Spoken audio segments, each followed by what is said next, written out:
たのルナ参上しました。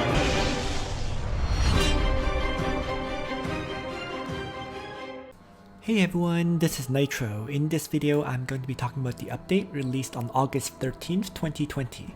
So this is actually a minor update, but there has been some nice additions with it.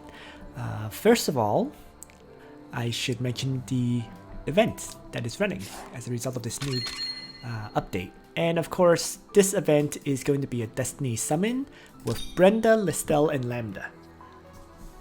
Listel is pretty much a must-get hero.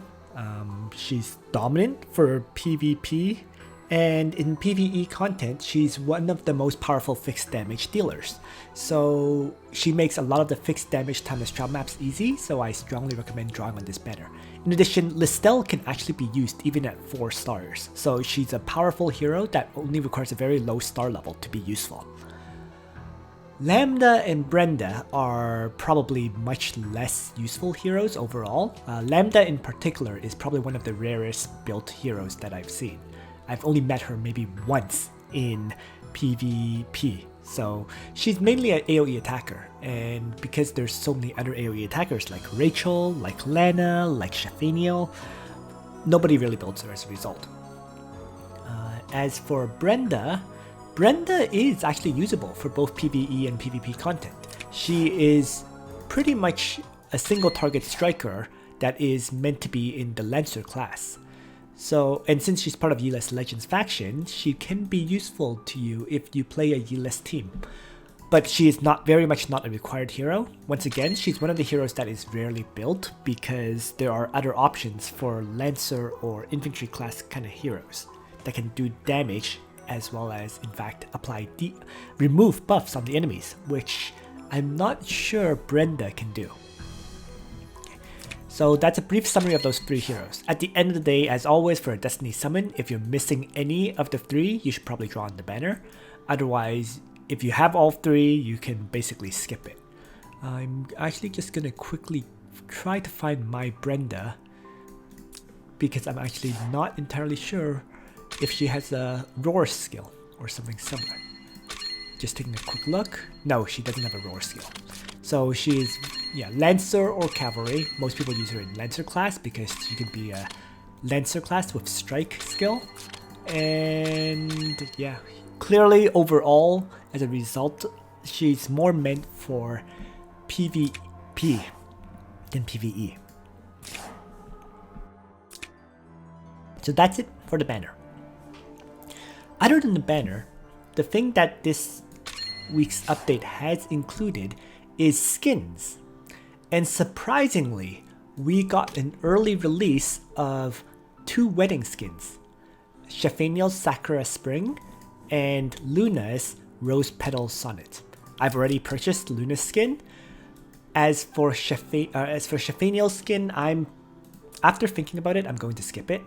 First of all, I previously mentioned this, but this skin really reminds me of funeral skins. It looks a lot like what Chinese people would wear to funerals traditionally. So I'm probably just gonna skip this. The other reason is because we all got the Christmas skin for Shafaniel already. So given that she already has an existing skin, I'm just going to skip this one. A lot of people actually prefer her cheerleader skin. That's another option as well, that it looks better. And the cheerleader skin is supposed to be re-released in the future. The skin looks better. I would say the sprite looks kind of weird. So for both skins actually. So overall, it's a skippable one. It's very, very expensive at 188 skin vouchers. That's the other part of all of this. So even though I have 376, I need to save up for the upcoming skins like potentially Lana and Cherie. That's 2 additional skins. And of course, we're currently missing a few other skins like Jugler skin for Japanese Festival. We're missing the Varna and Rachel skins that are the Valentine skins. So given that's the case, I'm just going to conserve my skin vouchers for the upcoming skins instead. Okay, so other than that, it should be mentioned that I didn't actually display Luna's new wedding skin, and this is how it looks. So a very, very nice one. You know, she's in a very elegant wedding gown. And the other appeal of this skin is her sprite actually looks really, really good too. I think it looks much better than the basic sprite, right? So this is her basic sprite where she's wearing her traditional armor with the very, very pointy breastplate. And then this is her new sprite, where she is wearing her wedding gown as well as her Pegasus that she's riding on looks much cuter, much prettier. And finally, I do think it looks better than this skin. Actually, the skin itself, they're fairly similar in terms of looks. I think they're both quite appealing, whether it's the Ivory Dancer or the Rose Petal Sonnet. But I think the sprite is a much improved look. Okay. So that's the main reason I decided to fork over my skin vouchers for it.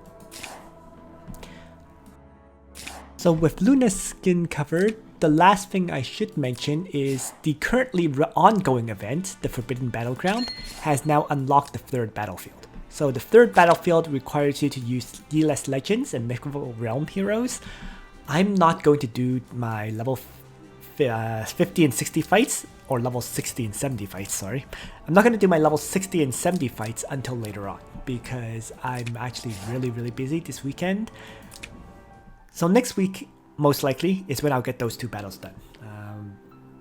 There is some possibility of me doing the battles this weekend. After all, everyone needs a break, but I'm not going to guarantee that I'm doing those battles this weekend. And that's it. Thanks for watching, everyone. I hope you found this video useful to you. Nitro out.